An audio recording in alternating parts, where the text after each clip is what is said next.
Salut Kim.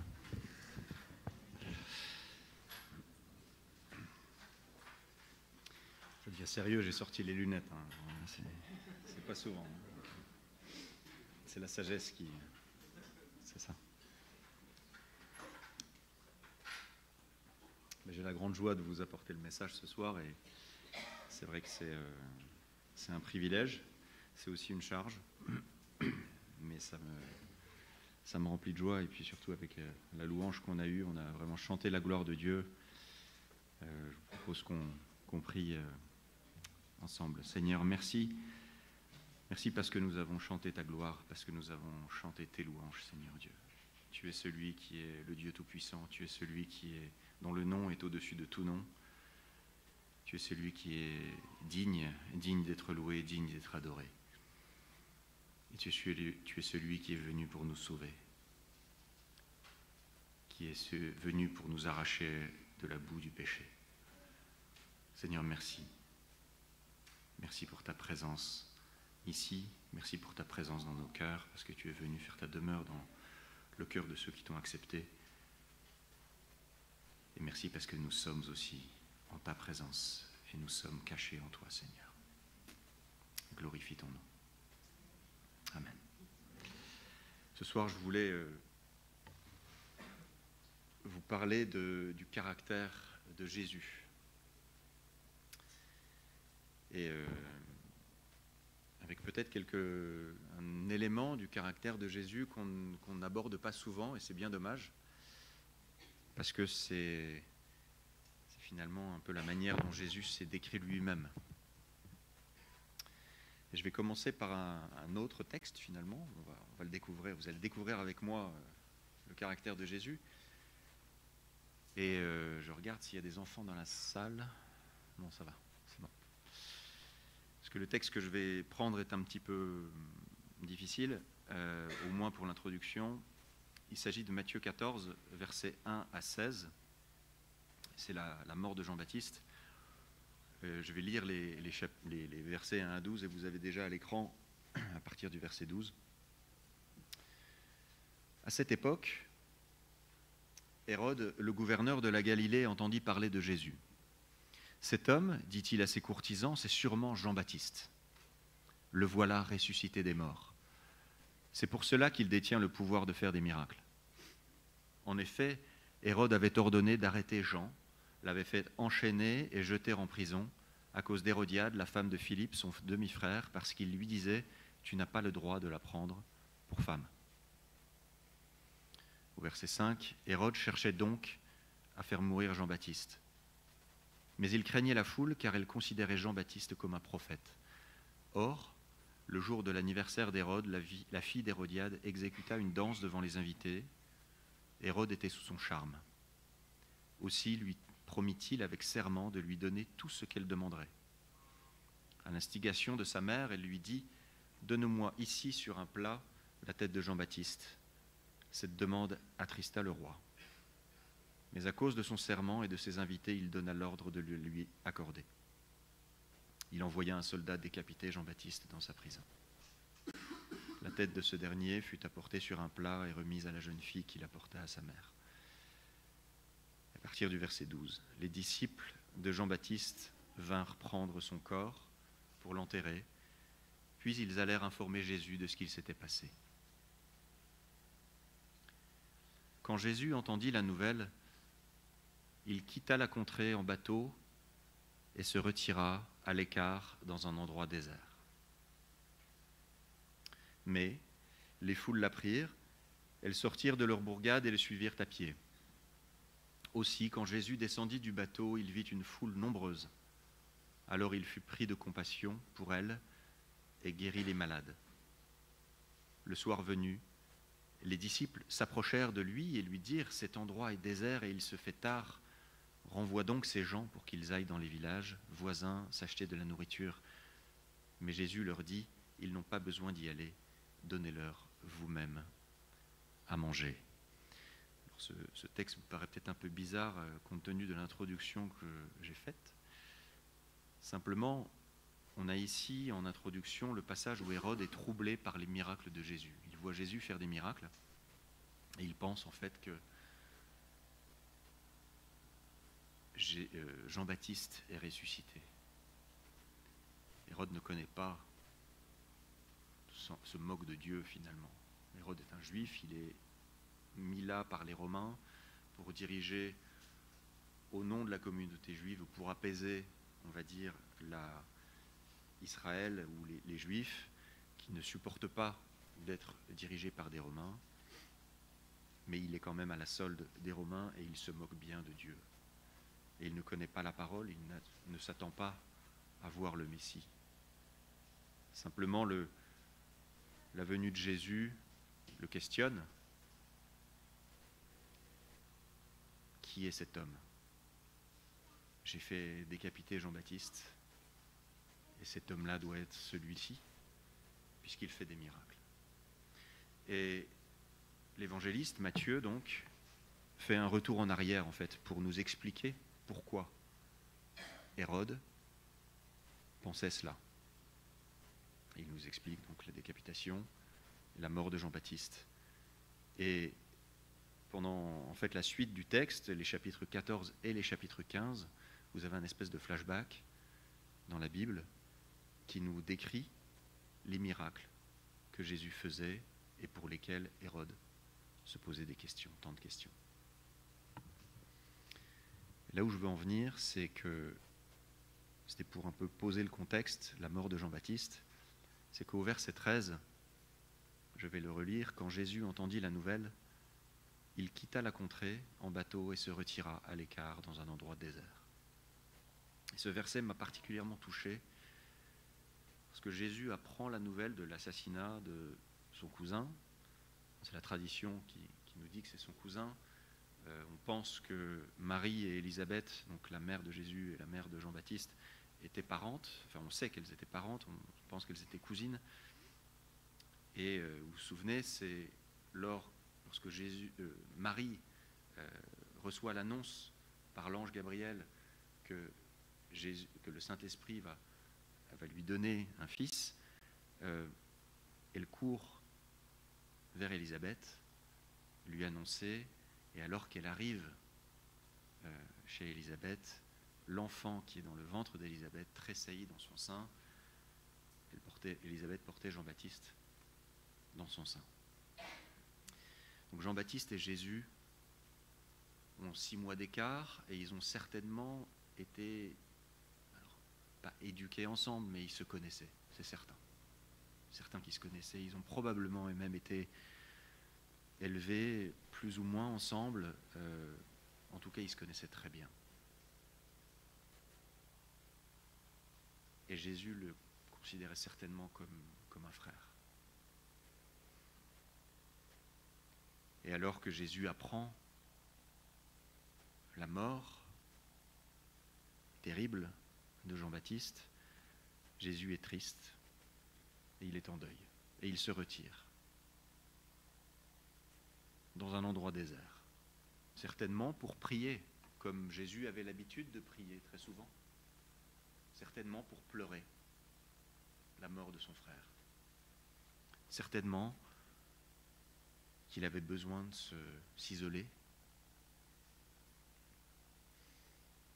Jésus est triste parce que celui qui avait été au service du Seigneur, celui qui avait pour mission, Jésus dira plus tard, c'est l'Élie qui devait venir, c'est lui qui devait préparer ma venue. Et Jean-Baptiste le savait, je suis celui qui crie dans le désert, aplanissez les chemins du Seigneur.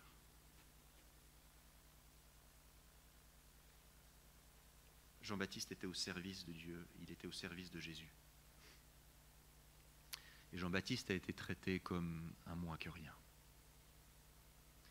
Rien finalement de très surprenant, puisque dans toute l'histoire de la Bible, tous les prophètes ont été maltraités par les hommes, ont été maltraités en particulier, les prophètes d'Israël ont été maltraités par leur peuple. Néanmoins, ça doit être extrêmement difficile.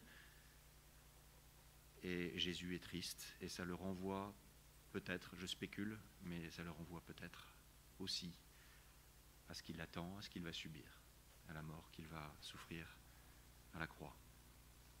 Donc Jésus se retire pour être seul et faire le deuil de son cousin. Mais les foules l'apprirent. Elles sortirent de leur bourgade et le suivirent à pied.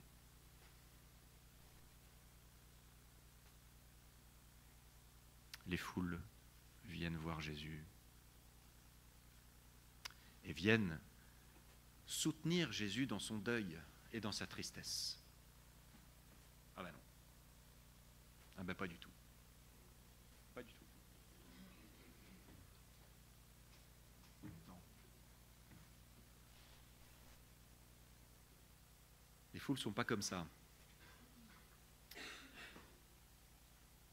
Le texte nous dit que donc les foules, apprenant où il se trouve, viennent finalement le déranger. Et cette longue introduction m'amène là où je veux en venir. Quelle est l'attitude de Jésus à ce moment-là? Jésus est en deuil, Jésus est triste, Jésus a besoin de s'isoler, Jésus a besoin d'être soutenu. Et la foule arrive, vampirise l'espace et la situation, et Jésus a compassion de la foule. Jésus, au lieu de les renvoyer, est pris de compassion pour la foule. Jésus, à ce moment-là, nous montre combien il est généreux, combien déjà il a entamé son sacrifice. Il l'a entamé quelques années auparavant, bien entendu, mais on voit à ce moment-là que Jésus oublie sa souffrance, il la met de côté pour répondre à la souffrance de la foule, à la souffrance des hommes. Malgré son deuil, Jésus a compassion de la foule. Quel exemple! Quel exemple!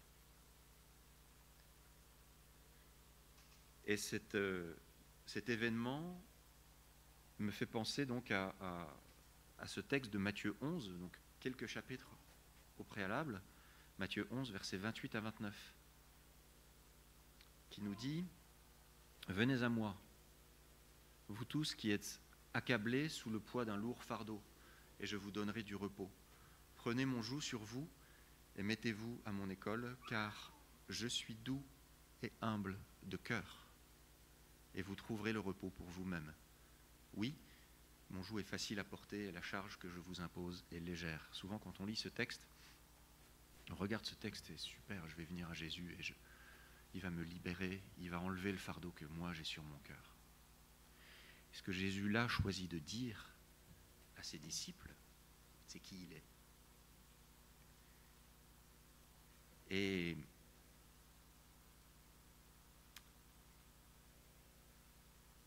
au moment où il accueille cette foule, alors qu'il est en deuil, il démontre par son action, par sa compassion, par ce qu'il va faire, puisqu'il va guérir les malades, il montre sa douceur, son humilité. Je suis doux et humble de cœur. Parce que Jésus sait, il voit bien l'état de la foule. Il a compassion de la foule parce que la foule est perdue. Il sait que cette foule a besoin d'être guidée. Il sait que cette foule a besoin d'être guérie. Il sait que cette foule a besoin d'être nourrie. Je me suis arrêté au verset 16 de Matthieu 14. Vous lirez chez vous ensuite. Mais il y a la multiplication des pains juste après. Jésus nourrit la foule. Donc Jésus fait preuve d'une humilité extraordinaire, d'une douceur extraordinaire. Il met sa souffrance de côté, en retrait. Il aurait été légitime, tout à fait légitime, qu'il dise à la foule « Désolé, mais j'ai juste besoin d'un ou 2 jours, quoi. Vous pouvez attendre ? J'ai besoin de pleurer la mort de mon frère. Revenez dans quelques jours. » Mais non, Jésus choisit de guérir la foule Et on voit également ici que dans le texte que je viens de lire, de Matthieu 11, « Je suis doux et humble de cœur », c'est vraiment ces termes-là qu'il a employés, qu'il choisit de donner à ses disciples. À cette époque-là, il aurait pu dire, voilà, c'est moi. Ce qui me caractérise, c'est que je suis le Sauveur, c'est que je suis le Messie.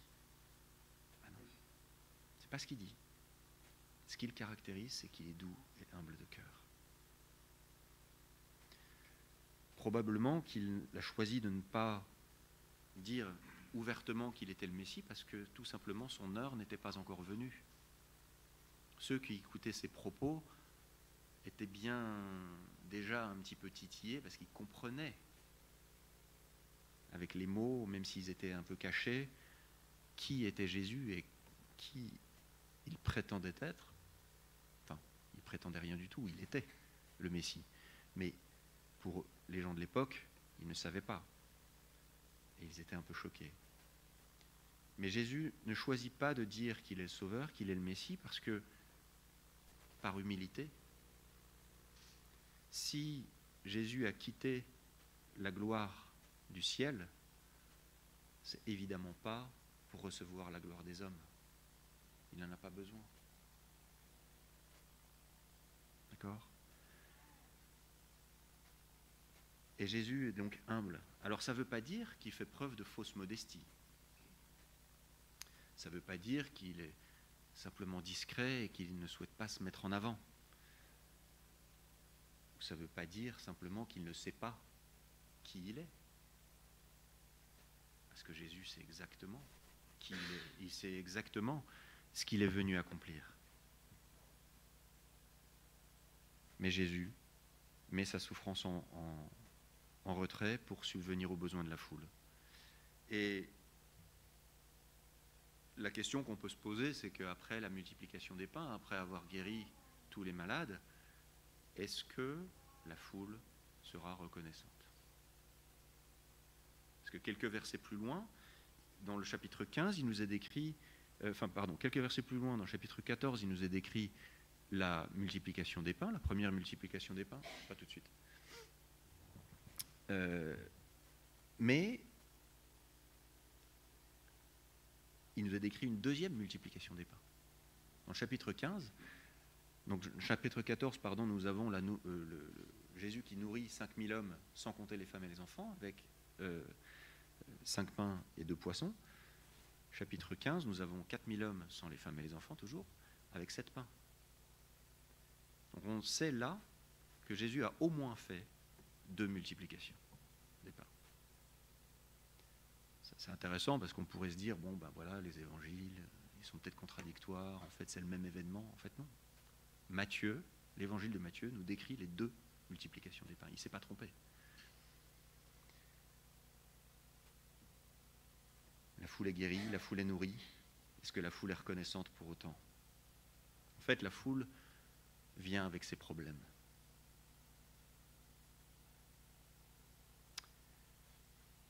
La foule vient pour recevoir les bénédictions de Dieu.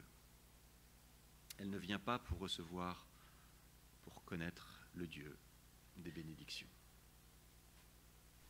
Est-ce que Jésus rejette la foule ? Non. Il a compassion. Et plus tard, Jésus dira qu'il a encore pitié de cette foule à la fin du chapitre 15. Il a pitié de cette même foule qui, quelques mois plus tard, va le crucifier.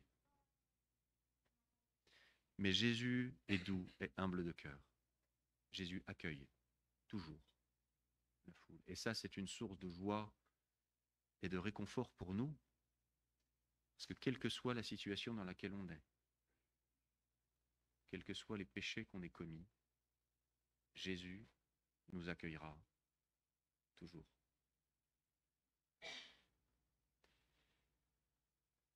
Ça ne veut pas dire qu'il faut faire n'importe quoi, mais Jésus nous aime, c'est dans sa nature même.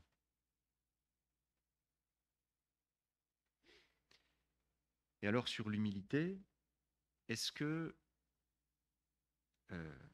Pour nous, aujourd'hui, finalement, je voudrais juste peut-être compléter un petit peu et dire ce que Jésus n'est pas. Nous, quand on parle de quelqu'un qui est humble, qui est doux, qui est gentil, on a en tête plutôt quelqu'un qui est mièvre, qui est faible, qui se laisse marcher sur les pieds. Parce que c'est vrai, dans la société d'aujourd'hui, en fait, ce qu'on voit, ce qu'on regarde ou ce qu'on admire, c'est les gens qui sont forts, c'est les gens qui sont puissants, c'est tout ce qui brille. C'est, j'espère, pas trop dans l'Église, même si je pense qu'il y a beaucoup de la société qui est rentrée dans l'Église. Après tout, on est toujours dans le monde, mais on fait plus attention à ce qui frappe les yeux qu'à la douceur et à l'humilité. Parce que la plupart du temps, on confond humilité, gentillesse avec faiblesse. Mais Jésus, c'est tout le contraire de la faiblesse. Tout le contraire. Il ne s'est jamais laissé faire. Il ne s'est jamais laissé marcher dessus. Demandez aux pharisiens s'ils se laissaient marcher dessus. Et d'ailleurs, si Jésus avait été faible, finalement les pharisiens n'en auraient fait aucun cas. Les pharisiens vont jusqu'à comploter pour le tuer.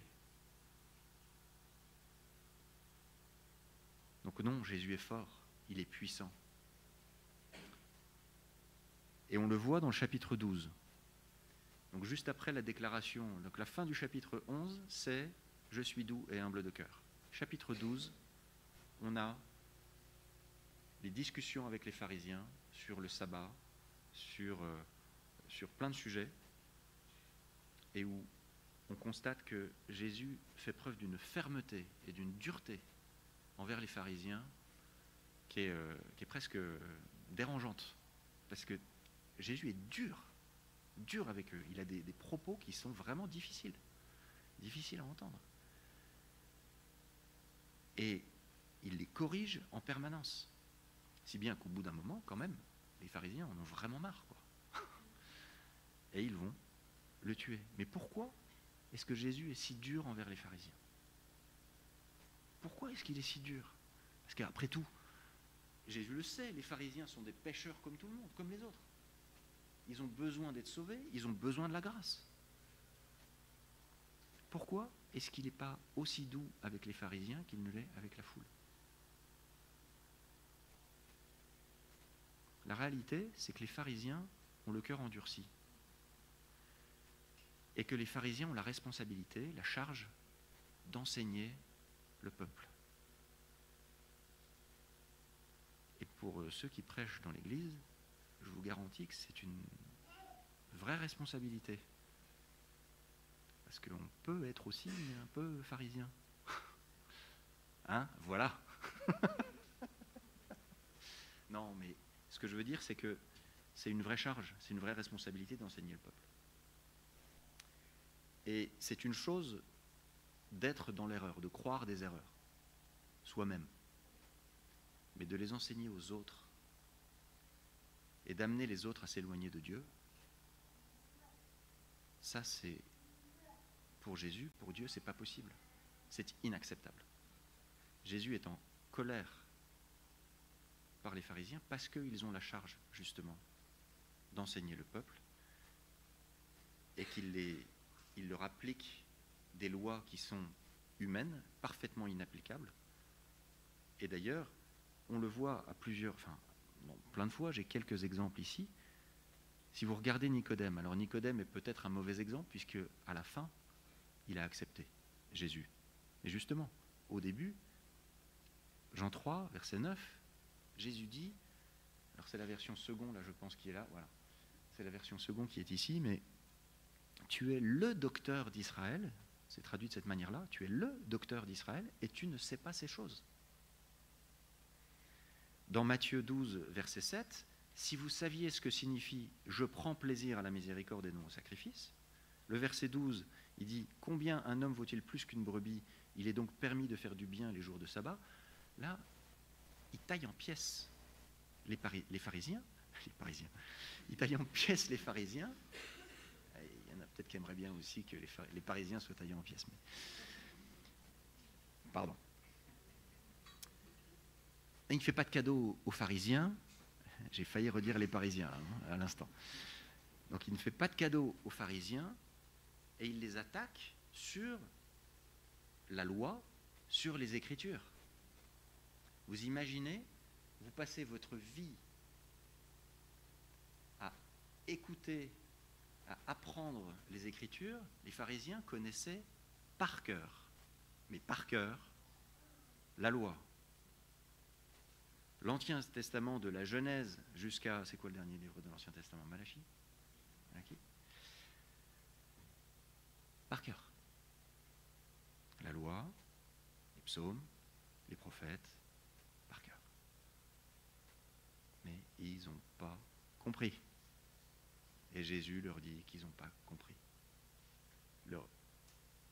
Enfin, je ne sais pas, mais vous faites un métier, vous êtes expert dans votre métier, on vous dit, ben non, en fait...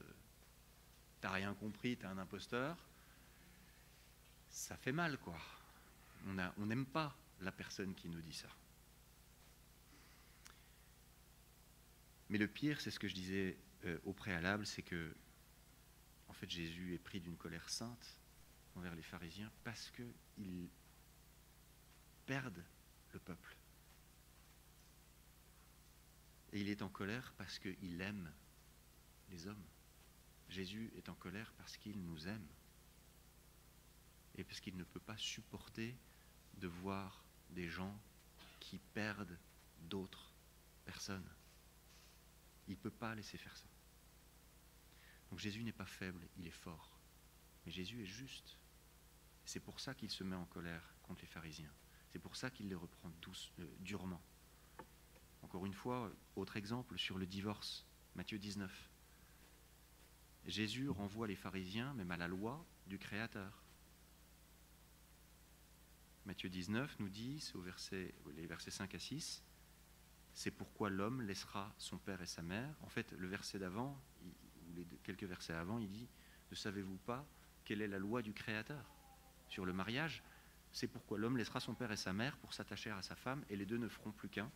Ainsi, ils ne sont plus deux, ils font un, que l'homme ne sépare pas ce que Dieu a uni. Et à ce moment-là, les pharisiens disent, oui, mais la loi de Moïse. Oui, mais vous avez le cœur dur, c'est pour ça que Dieu a permis que vous puissiez divorcer, mais au départ, il n'en était pas ainsi. Dieu a permis des choses en dépit de la loi parfaite qu'il avait établie au départ. Et là, les pharisiens ne comprennent plus rien. Ils ne comprennent plus rien. Donc, d'où humble ne veut certainement pas dire faible. Je vais conclure et revenir sur finalement la foule. Cette foule qui, après avoir été guérie, après avoir été nourrie, après avoir acclamé Jésus, Jésus rentre à Jérusalem, on va fêter les rameaux, enfin Pâques dans 2 semaines, et donc la tradition veut qu'une semaine avant, Jésus soit arrivé à Jérusalem sur un ânon, et la foule l'acclame. Hosanna au fils de David.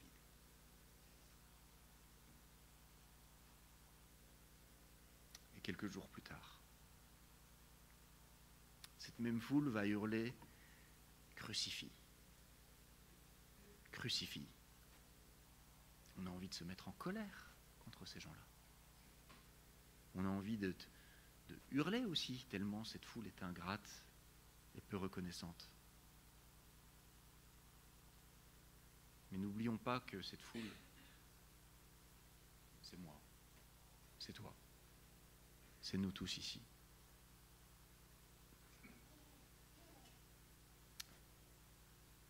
Alors quand on voit la douceur, l'humilité de Jésus, pour ceux qui l'ont accepté, la prière à moi et pour moi et pour vous, c'est de lui ressembler. C'est que quand on est dans une situation qui n'est pas facile, comme du deuil par exemple, et il y a quelqu'un qui vient frapper à votre porte et qui vient vous dire « aide-moi », montrez-lui Jésus. Montrons-lui Jésus. pas facile, hein. Moi qui vous prêche encore ce matin, j'ai pas appliqué ce que je vous prêche là. Et pourtant, c'est ce que Dieu nous demande.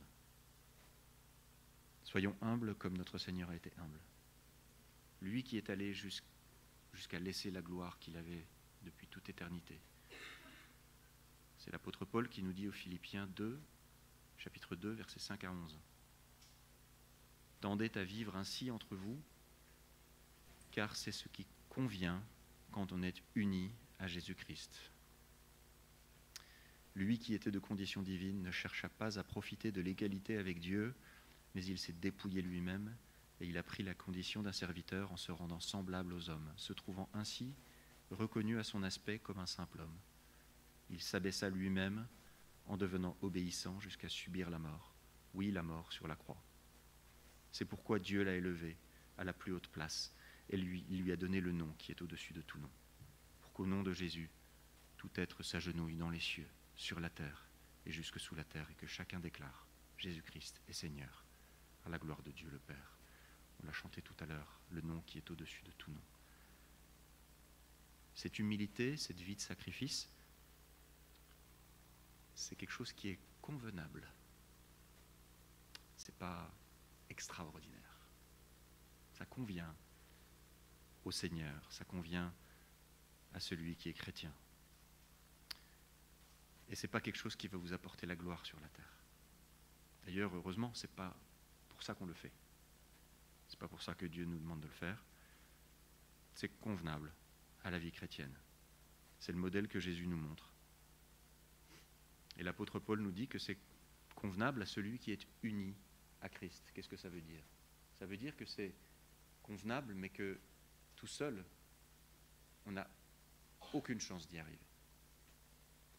Ça n'est convenable que parce que celui qui a dit oui à Jésus est uni à lui dans sa mort, dans sa résurrection et dans son intronisation, comme on l'a prêché toutes ces dernières semaines. Mais dans sa vie complète, le chrétien est uni à Christ, et c'est pour ça qu'il peut être humble comme Christ est humble. C'est pour ça qu'il peut être doux comme Christ est doux. C'est pour ça qu'il peut accueillir celui qui est malade, quand bien même les circonstances sont complètement à l'opposé de ce qu'on imaginerait être réalisable.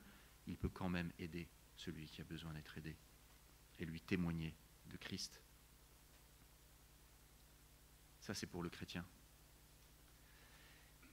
Et pour celui qui n'a pas encore accepté Christ, qui fait partie de la foule, Jésus vous accueille. Et je prie pour que notre Église soit une Église qui soit accueillante, qui soit douce et humble, et que quand, même si on a des problèmes dans notre Église, on puisse accueillir aussi celui qui vient et qui passe par les portes de cette Église, et qu'on puisse l'accueillir, prier avec lui, le soutenir, le guérir, par la puissance du Saint-Esprit.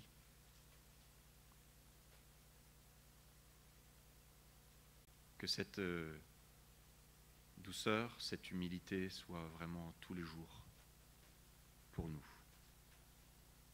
et qu'elle fasse le socle de notre vie, puisque c'est ce que le Seigneur Jésus était, ce qu'il accomplissait. Prions. Seigneur, je veux te prier pour ceux qui t'ont accepté, pour moi et pour tous ceux qui t'ont accepté, que nous ayons ce désir de toujours plus te ressembler, de toujours plus vouloir être comme toi, non pas par nos propres forces. Nous savons bien que nous n'y arriverons pas par nos propres forces, et ce n'est pas ce que tu nous demandes, parce que toi, tu as tout accompli. Mais que nous ayons au moins ce désir dans le cœur.